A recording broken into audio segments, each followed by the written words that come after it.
Friends, आज हम इस वीडियो में जो है king and queen's of England उसको डिस्कस करेंगे। Kings and queen's of England. दोस्तों, इंग्लैंड की हिस्ट्री में कौन कौन से किंग्स आए और कौन कौन सी क्वींस आई, उनके क्या क्या नाम थे, किस तरह आए, आज हम उसको डिस्कस करेंगे, उसको स्टडी करेंगे। तो फ्रेंड्स, आज हम जो डिस्कस करने वाले हैं वो हैं किंग हेनरी। यहाँ पे नज़र आ रहा है किंग हेनरी 8 से लेकर जो है क्वीन एलिज़ाबेथ, वहाँ तक डिस्कस करेंगे। क्वीन एलिज़ाबेथ 2, ये सारी हिस्ट्री दोस्तों हम जानेंगे कि किंग 8 से लेके क्वीन एलिज़ाबेथ तक क्या हिस्ट्री है, किस तरह किंग के बेटे आए और उसकी सारी हिस्ट्री चली, और किस तरह क्वीन एलिज़ाबेथ क्वीन बनी इंग्लैंड की, जो कि यूके की अब क्वीन है।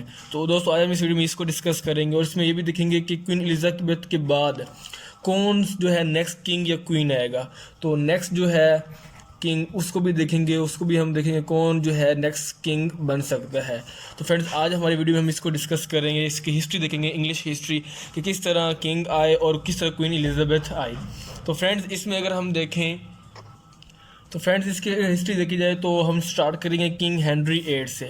ठीक है, तो किंग हेनरी 8 जो है ये सन है, बेटे हैं किसके, हेनरी 7 के, सन ऑफ हेनरी 7। तो हम यहाँ से स्टार्ट करें, हम शुरू से नहीं देख रहे, हम यहाँ से स्टार्ट करेंगे, जो कि हेनरी 7 के बेटे किंग हेनरी 8 हैं, वो वहाँ किंग है, वहाँ से लेके यहाँ तक की जो है सारी हिस्ट्री वो हम डिस्कस करेंगे, किन की क्या क्या बेटे थे, कौन कौन किस तरह क्वीन एलिज़ाबेथ बनी। तो फ्रेंड्स, अगर इसको स्टार्ट करने से पहले हम ये देखेंगे कि किंग हेनरी जो 8 था ना, इसने एक रूल बनाया था। इसने रूल क्या बनाया था कि जो रॉयल फैमिली की जो एल्डर सन होगा, जो बड़ा बेटा होगा, वही किंग बनेगा। क्या बनाया था रूल इसने, क्योंकि इससे पहले ये रूल नहीं था, बहुत ही मतलब इशू होते थे वहाँ पे। तो उसने ये रूल बनाया कि जो एल्डर सन, ये चिल्ड्रन हो, एल्डर सन जो होगा वो किंग बनेगा। ठीक है, और अगर एल्डर सन नहीं है, कोई बेटा नहीं है, ठीक है, तो फिर क्या होगा, अदरवाइज जो डॉटर होगी वो क्वीन बनेगी, डॉटर क्वीन बनेगी। फ्रेंड्स, अगर इसके देखा जाए ना, किंग क्वीन का जो होता है हमारे पास मैकेनिज़्म इनका, वो 3 तरह के हो सकते हैं। 3 तरह मतलब मैकेनिज़्म 3 तरह से ये बन सकते हैं। एक तो ये होता है इनका सक्सेशन होता है, सक्सेशन। दूसरा होता है इलेक्शन, ठीक है, और तीसरा होता है नॉमिनेशन। ठीक है, सक्सेशन मतलब सक्सेसर, मतलब एक जो है किंग, अगर उसकी डेथ हो जाती है तो उसके बाद उसका बेटा वो जो है वो बनेगा, किंग बनेगा, वो जो है किंगशिप संभालेगा। ठीक है, और इसके अलावा जो इलेक्शन है, इलेक्शन का मतलब ये नहीं है कि वो जो पब्लिक होगी वो इलेक्शन करेगी, नहीं। इसमें फ्रेंड्स ये होगा कि जो फैमिली है, रॉयल फैमिली, उसी के दरमियान में इलेक्शन होगा और उसमें उससे राय ली जाएगी, तो फिर जो है किंग बनेगा या क्वीन बनेगी। ठीक है, और नॉमिनेशन मतलब क्या होता है, नॉमिनेट कर देना, कि एक किंग नॉमिनेट कर देता है किसी को भी कि मेरे बाद ये किंग बनेगा, ये एक किंगशिप संभालेगा, तो वो भी हो सकता है। तो ये 3 तरीके होते हैं जिसमें वो पावर ट्रांसफ़र करते हैं या किंगशिप ट्रांसफ़र करते हैं। ठीक है फ्रेंड्स, तो अब हम नेक्स्ट स्टार्ट करते हैं। हमने ये बात कर ली कि एल्डर सन थे, वो बनेगा, उसने रूल बनाया, नहीं तो अगर वो कोई बेटा उसका नहीं है तो उसके बाद क्या है, उसकी जो डॉटर होगी, जो बेटी होगी, वो क्वीन बनेगी। चलो ठीक हो गया। अब हम दोस्तों इसकी हिस्ट्री स्टार्ट करते हैं कि किस तरह करके ये जो सारे किंग्स क्वीन आते गए। तो उसमें फ्रेंड्स हम इससे यहाँ स्टार्ट करेंगे हेनरी 8 से। हेनरी 8, तो फ्रेंड्स हेनरी 8 की बात की जाए तो इसमें इसकी 3 चिल्ड्रन थे इसके। फर्स्ट इसमें है हमारे पास एक है मैरी 1, ठीक है। दूसरा इसके में है हमारे पास एलिज़ाबेथ क्वीन, एलिज़ाबेथ, और फिर हमारे पास है एडवर्ड 6। तो फ्रेंड्स इसके ये 3 जो है तो चिल्ड्रन होते हैं, एडवर्ड 6, 3 चिल्ड्रन होते हैं, ये 2 डॉटर होती हैं और ये एक बेटा होता है। तो जब इसकी डेथ हो जाती है हेनरी 8 की, हम नंबरिंग दे देता हूँ पहले। ठीक है, ये किंग है हमारे पास, मैं नंबरिंग से शो करूँगा कौन किंग आ रहा है, कौन किंग बन रही है, किस तरह। तो हेनरी 8 जो किंग होते हैं, जब इसकी डेथ हो जाती है तो इसके बाद किंग किसको बनाया जाता है, एडवर्ड 6 को बनाया जाता है। तो ये बन गया किंग। लेकिन दोस्तों जब ये किंग बनते तो इनकी जो होती है एज, वो कितनी होती है, 9 साल होती है, 9 ईयर इनकी एज होती है। तो उसमें ये किंग बनते हैं। और जब ये मतलब 15 साल के होते हैं तो इनकी डेथ हो जाती है, 15 ईयर्स में इनकी डेथ हो जाती है 15 साल में, ठीक है। 6 साल बाद मतलब इनकी डेथ हो जाती है। जब इनकी डेथ हो जाती है तो फिर इसके बाद किंग और क्वीन का क्या होगा, किंगशिप किसको दी जाएगी। तो इसमें ये होता है कि जो कि हेनरी 8 होता है ना, इसकी जो बेटी होती है, सॉरी इसकी जो सिस्टर होती है, इसकी सिस्टर जो है मैरी ट्यूडर, मैरी ट्यूडर, ठीक है। उसके फिर सन कह सकते हैं फ्रांसिस ब्रैडन, फ्रांसिस, ये डॉटर ब्रैंडन, ये हैं। और इनके जो है डॉटर वो हैं जॉन ग्रे, ठीक है। तो इसके बाद जो है जब एडवर्ड 6 की जब डेथ हो जाती है 15 साल बाद, तो किंगशिप किसको दी जाती है, या एक वो क्वीन कौन किसको बनाया जाता है, जॉन ग्रे को बनाया, जो डॉटर होती है, ग्रैंड डॉटर होती है मैरी ट्यूडर की। मैरी ट्यूडर कौन है फ्रेंड्स, मैरी ट्यूडर सिस्टर हैं हेनरी 8 के। तो इसको किंगशिप दी जाती है, क्योंकि ये कहते हैं कि जब मेरी डेथ होगी नॉमिनेट कर देते हैं, नॉमिनेशन कि मेरे बाद कौन या किंग क्वीन बनेगी, ये जॉन ग्रे बनेगी। तो जॉन ग्रे की क्वीन बनती है, ठीक है, इंग्लैंड की। तो फिर इसके बाद क्या होता है कि ये सिर्फ इसकी एज कितनी होती है, 16 साल होती है। 16 साल की उम्र में इसको क्वीन बनाया जाता है। लेकिन जो हमारे पास मैरी 1 है वो क्या करती है, मैरी 1 मिलिट्री के ज़रिए इसको जो है वो जेल में कर दिया जाता है, और बाद में इसको मार दिया जाता है, इसकी डेथ की जाती है, ठीक है, इसको मार दिया जाता है। तो जब इसकी डेथ हो जाती है, डेथ बाय मैरी 1 इसकी मतलब इसको मार देती है, इसको कत्ल करवा देती है। तो फिर इसके बाद जो होती है हमारे पास क्राउन जो होता है, या फिर कह सकते हैं क्वीन कौन बनती है, वो बनती है मैरी 1। तो थर्ड ये था, तो मैं लगाता हूँ यहाँ पे 4, ये क्वीन बन गई। इसके बाद दोस्तों क्या होता है कि इसकी कोई औलाद नहीं होती, कोई इसके चिल्ड्रन नहीं होते, नो हेयर नो हायर, कोई इसकी औलाद नहीं है, वारिस नहीं है। तो इसके बाद होती है ये जो मतलब जो अथॉरिटी होती है, पावर, वो किसके पास चली जाती है, एलिजाबेथ के पास चली जाती है। तो 5th में ये क्वीन बन जाती है, ठीक है। मैरी 1 क्वीन बनी, फिर उसके बाद एलिजाबेथ जो है वो क्वीन बन जाती है।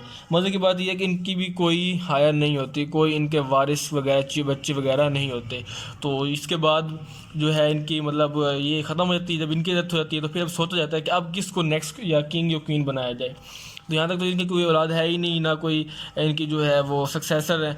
तो इसके बाद जो दोस्तों किंग और क्वीन का इशू होता है, वो जो पार्लियामेंट होती है, वहाँ की जो आवाम होती है, वो एक और बंदे को लेके आते हैं। वो कौन होता है फ्रेंड्स, वो इसी रॉयल ब्लड से ताल्लुक़ रखते हैं, इनके रिलेटिव्स होते हैं। वो होते हैं हमारे पास जेम्स 1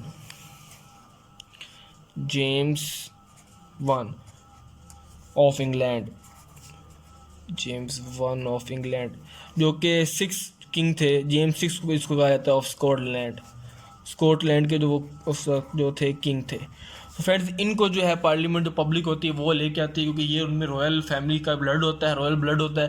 तो वो इस वजह से इनको जो है तो वो किंग बना दिया जाता है। तो 6 जो है हमारे पास किंग ये बनते हैं, जेम्स 1। अब फ्रेंड्स जेम्स 1 होते हैं, इनकी फिर 2 बच्चे होते हैं, 2 चिल्ड्रन होते हैं। एक इनका नाम होता है एलिजाबेथ, और दूसरे इनके हैं चार्ल्स 1,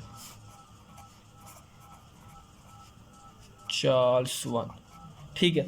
तो फ्रेंड्स जब इनकी डेथ हो जाती है तो फिर इसके बाद जो होती है किंगशिप, वो चार्ल्स 1 के पास चली जाती है। तो इसके बाद ये साथ में किंग बन जाते हैं। अब जो चार्ल्स 1 है तो इसकी डेथ कैसे होती है, ओलिवर जो क्रोमवेल है वो इनको मतलब जिनकी लड़ाई होती है, सिविल वॉर होती है, तो उसमें ये हार जाते हैं, उनको जो है फांसी दी जाती है सरेआम। तो डेथ बाय ओलिवर क्रोमवेल, जो कि एक डिक्टेटर होते हैं, बाद मतलब एक आर्मी जो होते हैं उसके चीफ होते हैं, आर्मी के कमांडर होते हैं, उसको लीड कर रहे होते हैं। तो ये इनको मार देते हैं, ठीक है। तो उसके बाद इसकी मतलब डेथ हो जाती है इन चार्ल्स 1 की, और फिर ये संभालते हैं 1649 से 1660 तक। बट ये फिर इनकी भी डेथ हो जाती है इसमें 1658 में। फिर इसके बाद दोबारा से किंगशिप जो है मतलब मोनार्की के सिस्टम स्टार्ट किया जाता है। मतलब ये 10 साल तक, अप्रोक्सीमेटली 11 साल तक, 1649 से लेकर 1649 से 1660 तक जो है कि जो है मोनार्की को ख़त्म कर दी जाती है। तो क्योंकि ये बाद में आते हैं ना, क्योंकि ये आर्मी के जनरल होते हैं, हेड होते हैं, तो फिर ये एक डिक्टेटर बन जाते हैं और बहुत जुल्म करते हैं। तो इस पर आवाम कहते हैं कि हमें मोनार्की सिस्टम दोबारा स्टार्ट करना चाहिए। तो दोबारा मोनार्की सिस्टम स्टार्ट होता है। तो जो चार्ल्स 1 के जो बेटे होते हैं, इनकी औलाद होती है, इनके चिल्ड्रन मैं यहाँ पे करता हूँ, यहाँ पे इनके फ्रेंड्स 3 चिल्ड्रन होते हैं। एक इनका होता है चार्ल्स 2, ठीक है, और एक इनके जो हैं चिल्ड्रन वो हैं जेम्स 2, और एक इनके जो हैं चिल्ड्रन, जो डॉटर है वो है मैरी। तो फ्रेंड्स इनकी ये 3 चिल्ड्रन होते हैं। इनमें से जब ये इनकी डेथ हो जाती है, फिर ओलिवर क्रॉमवेल वो भी चले जाते हैं, उनकी भी डेथ हो जाती है। तो उसके बाद जो किंगशिप होती है, जो क्राउन होता है, वो चार्ल्स टू के पास आ जाता है। ये आ गया 8 नंबर, ठीक है। तो चार्ल्स टू के पास आता है। ये इनका कोई हायर नहीं होता, कोई इनका वारिस नहीं होता। इनकी इलेजिटिमेट तो औलाद होती है, नाजायज़ इलेजिटिमेट, बट इनका जो लेजिटिमेट है या फिर वैसे रियल में वो उनकी कोई औलाद नहीं होती, कोई चिल्ड्रन नहीं होते। तो इसके बाद जो किंगशिप होती है, जो मोनार्क होता है, वो कौन बन जाते हैं? जेम्स टू बन जाते हैं, ठीक है। तो जेम्स टू बन जाते हैं। फिर अब इस जेम्स टू जो हैं, इनके 2 चिल्ड्रन होते हैं। एक होते हैं इनका डॉटर होती है, एक होती है एन, और एक होते हैं इनके पास इनकी बेटी मैरी टू, ठीक है। अब जो जेम्स टू होते हैं फ्रेंड्स, ये कैथोलिक होते हैं। कैथोलिक का एक सेक्ट है क्रिश्चियनिटी का, जैसे मुसलमानों में होता है शिया सुन्नी, ठीक है। तो ये जो है सेक्ट है कैथोलिक, जो कि इंग्लैंड में से प्रोटेस्टेंट थे और वो इसको नापसंद करते थे, बहुत ही डिसलाइक करते थे जेम्स टू को। तो ये कैथोलिक होते हैं, जबकि इनकी जो बेटी होती है वो प्रोटेस्टेंट होती है। ये क्या होती है? प्रोटेस्टेंट। तो फिर जो इनकी बेटी होती है प्रोटेस्टेंट होती है। तो ये जेम्स टू जो होते हैं, ये मतलब कैथोलिक होते हैं। लोग इनको बर्दाश्त करो तो कहते हैं इनकी डेथ होगी, फिर इनकी जो बेटी होगी मैरी टू, वो क्वीन बनेगी, तो फिर इशू नहीं होगा। लेकिन ये बाद में अनाउंस करते हैं कि इनका एक बेटा होता है दूसरी वाइफ से, और जिसमें वो कहते हैं कि वो भी कैथोलिक बनेगा। तो फिर ये क्या करते हैं, ये जो मैरी टू होती है, इसके हस्बैंड होते हैं विलियम थ्री ऑफ ऑरेंज, या विलियम ऑफ ऑरेंज को कहते हैं। ये किंग होते हैं हॉलैंड के। तो ये उनको बुलाते हैं, ये भी प्रोटेस्टेंट, तो ये भी प्रोटेस्टेंट होते हैं, ठीक है। तो ये इनको दावत देते हैं, पार्लियामेंट जो होती है कि इंग्लैंड की, वो दावत देती है मैरी टू को और विलियम थ्री ऑफ ऑरेंज को कि आप इसको इन्वेड करें इंग्लैंड पे और क्राउन संभालें और किंगशिप को संभालें। दोस्तों ये विलियम थ्री कौन है? ये जो हमारे पास मैरी थी, जो कि चार्ल्स वन की बेटी थी, मैरी के जो हस्बैंड होते हैं विलियम टू ऑफ ऑरेंज, ये उनके बेटे होते हैं विलियम थ्री, ठीक है फ्रेंड्स। तो ये इनका एक रॉयल फैमिली होती है, रॉयल ब्लड होता है इनके पास। तो इस वजह से लोगों को पार्लियामेंट को भी और पब्लिक को कोई इशू नहीं होता, क्योंकि वहाँ के जो उनका रिलीजन होता है, जो सेक्ट फॉलो करते हैं, वो प्रोटेस्टेंट करते हैं। ये भी प्रोटेस्टेंट थी और ये भी प्रोटेस्टेंट थी। तो ये इन्वेट करते हैं और जेम्स टू जो होते हैं वो भाग कर फ्रांस चले जाते हैं। तो फ्रेंड्स इसके बाद जो है ये क्वीन बन जाती है। तो यहाँ पर डुअल मोनार्की सिस्टम चलता है। डुअल मोनार्की मतलब एक किंग भी होती है और क्वीन भी होती है। विलियम भी होते हैं किंग और ये होते हैं क्वीन। इसके बाद फ्रेंड्स जो होती है मोनार्की, वो कहाँ चली जाती है? इनके पास ये क्वीन जो है एन इनके पास चली जाती है। ये उसके बाद क्वीन बन जाती हैं, क्योंकि इनकी कोई औलाद नहीं होती, नो हायर नो चिल्ड्रन, इनके कोई बच्चे नहीं होते। तो इस वजह से इनके पास वो चली जाती है एन के पास। तो फ्रेंड्स जो एन होती हैं, इनका भी मज़े की बात यह है कि इनके भी कोई औलाद नहीं होती, नो हायर, कोई वारिस, कोई उनके चिल्ड्रन वगैरह जिसको वो अपनी जो है वो मोनार्की सिस्टम संभालने का जो है वो मौका दिया जाए, कोई भी उनके बच्चे वगैरह नहीं होते। तो फ्रेंड्स ये इनके जो है कोई नहीं होते। अब क्या होता है, अब ये जो हमारे पास एलिज़ाबेथ थी, इनके जो दो थे ना चिल्ड्रन, एक एलिज़ाबेथ और एक जेम्स वन के। इनके फिर होते हैं हमारे पास नीचे आते हैं इनके जो चिल्ड्रन, वो हैं सोफिया ऑफ हैनोवर, ठीक है। इनकी फिर बेटे होते हैं जॉर्ज वन। तो फ्रेंड्स जब ये 11वां ये जो मतलब एन है क्वीन ये बनती है, इसके बाद इनकी कोई औलाद नहीं होती, नो हायर, कोई वारिस नहीं है। तो इसके बाद जो होती है मोनार्की, वो कहाँ शिफ्ट हो जाती है? जॉर्ज वन के पास आ जाती है। तो ये बन जाते हैं 12, ये किंग बनते हैं। फिर इनके बेटे आते हैं जॉर्ज टू, वो किंग बनते हैं, ठीक है। फिर इनके बाद इनके बेटे आते हैं जॉर्ज थ्री, वो किंग बनते हैं। तो फ्रेंड्स इस तरह की ये किंगशिप चलती है George one, George two, George three के पास, ठीक है। अब इसके बाद फ्रेंड्स क्या होता है, इसके बाद हमारे पास जो है जॉर्ज थ्री से स्टार्ट करते हैं, जॉर्ज थ्री। तो फ्रेंड्स जो जॉर्ज थ्री है, तो इनकी फिर जो चिल्ड्रन होते हैं वो 4 होते हैं। एक का नाम है जॉर्ज 4, जो बड़े होते हैं जॉर्ज 4, और फ्रेडरिक। इसके बाद हैं विलियम 4, और इसके बाद है एडवर्ड, ठीक है। तो फ्रेंड्स ये क्योंकि किंग होते हैं, इसके बाद जो किंगशिप होती है मोनार्की, वो कहाँ आ जाती है? जॉर्ज के पास आ जाती है, जॉर्ज 4 के पास। ये आ गए 15। क्योंकि इनकी डेथ हो जाती है और इनकी भी डेथ हो जाती है, तो इनके बाद ये किंग बनते हैं, और इनके बाद जब इनकी डेथ हो जाती है तो उसके बाद ये बनते हैं विलियम सिक्स, तो ये किंग बनते हैं। अब विलियम सिक्स की कोई जो है औलाद नहीं है, नो हायर अगेन, इनकी इलेजिटिमेट तो हैं चिल्ड्रन, बट लेजिटिमेट जो जायज़ है वो इनकी कोई औलाद नहीं है। तो इस वजह से जो होती है फिर जो किंगशिप होती है वो एडवर्ड, इनकी तो डेथ हो जाती है, लेकिन इनकी जो बेटी होती है बड़ी विक्टोरिया, उनके पास मोनार्की चली जाती है, तो ये क्वीन बन जाती हैं। ठीक है, फिर विक्टोरिया के बाद जो इनके बेटे होते हैं एडवर्ड 7, एडवर्ड 7 वो बनते हैं किंग। ठीक है, 18 यहाँ लिख देता हूँ। फिर इनके बाद इनके जो बेटे होते हैं जॉर्ज 5 वो बनते हैं किंग। फिर इसके बाद इनके जो बेटे होते हैं एडवर्ड 8 वो बनते हैं। ठीक है, ये 19 और ये 20 ये किंग बन जाते हैं। अब एडवर्ड 8 की दोस्तों एक इंटरेस्टिंग बात होती है कि इनका स्कैंडल होता है, एक इशू बनता है, वो ये है कि एडवर्ड 8 जो है वो शादी कर लेते हैं एक कॉमनर्स के साथ, एक फीमेल कॉमनर होती है अमेरिकन कॉमनर, उसके साथ मैरिज करते हैं, जिसके एक उस आवाम के लिए बहुत ही एक कह सकते बुरी बात है, जो कि वहाँ पे उसको डिसलाइक करते हैं, क्योंकि वो अमेरिकन कॉमनर जो थी 2 दफ़ा डाइवोर्स थी, तो वो ये उनसे जो है वो शादी कर लेते हैं एडवर्ड 8, तो इस वजह से इनको अपनी किंगशिप छोड़नी पड़ती है। तो इनकी जो किंगशिप होती है इनके भाई, इनके जो ब्रदर हैं उनके पास चली जाती है, वो है जॉर्ज 6, जॉर्ज 5 थे ना, इसके बाद जॉर्ज 6, तो इनके पास किंगशिप चली जाती है जॉर्ज 6 के पास। तो जॉर्ज 6 के जो फिर डॉटर हैं वो आती हैं एलिज़ाबेथ 2।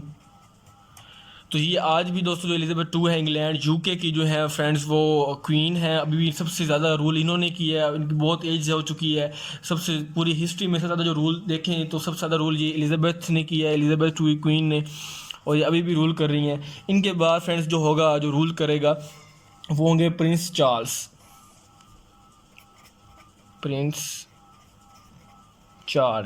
ठीक है, मतलब ये 20 था, 21, 22, 23 प्रिंस चार्ल्स के दोस्तों। फिर आगे 2 इनके चिल्ड्रन हैं, एक है विलियम और एक है हेनरी। तो इनमें से बड़े जो है विलियम, इनको किंगशिप दी जाएगी, तो ये 24 ये बनेंगे। विलियम के बाद विलियम के जो बेटे हैं जॉर्ज वो बनेंगे, इनके 2 चिल्ड्रन हैं विलियम के भी, वो हैं जॉर्ज और चार्लोट। तो इसके बाद जो जॉर्ज हैं वो बनेंगे। तो फ्रेंड्स ये था हमारे पास सारी हिस्ट्री इंग्लैंड की हमने देखी। एलिज़ाबेथ जो 2 है वो अभी भी क्वीन है इंग्लैंड की, जो है मतलब यूके की, यूनाइटेड किंगडम की। और इसके बाद प्रिंस चार्ल्स बनेंगे, उनके बाद विलियम के जो है वो चांसेस हैं, और विलियम के बाद जॉर्ज बनेंगे। तो फ्रेंड्स ये हमने हिस्ट्री देखी इंग्लैंड की, किस तरह जो है इनके सिस्टम चला है और किस तरह ये क्वीन बनी है। हिस्ट्री विलियम हेनरी 8 से लेकर अब तक इनके क्या थे। तो उम्मीद करता हूँ फ्रेंड्स ये आपको समझ आ गया होगा, आपके माइंड में बैठ गया होगा। तो फ्रेंड्स अगर आपको ये वीडियो अच्छी लगती है तो आप इसको लाइक करें, शेयर करें और कमेंट करें, हमें बताएं कि आपको अपना फीडबैक दें, और हमारे चैनल को सब्सक्राइब करें। तो फ्रेंड्स मिलते हैं नेक्स्ट, हमारे चैनल जो है वो द स्पिरिट अकेडमी है, उसको सब्सक्राइब करें। तो फ्रेंड्स मिलते हैं नेक्स्ट वीडियो में, तब तक के लिए गुड बाय।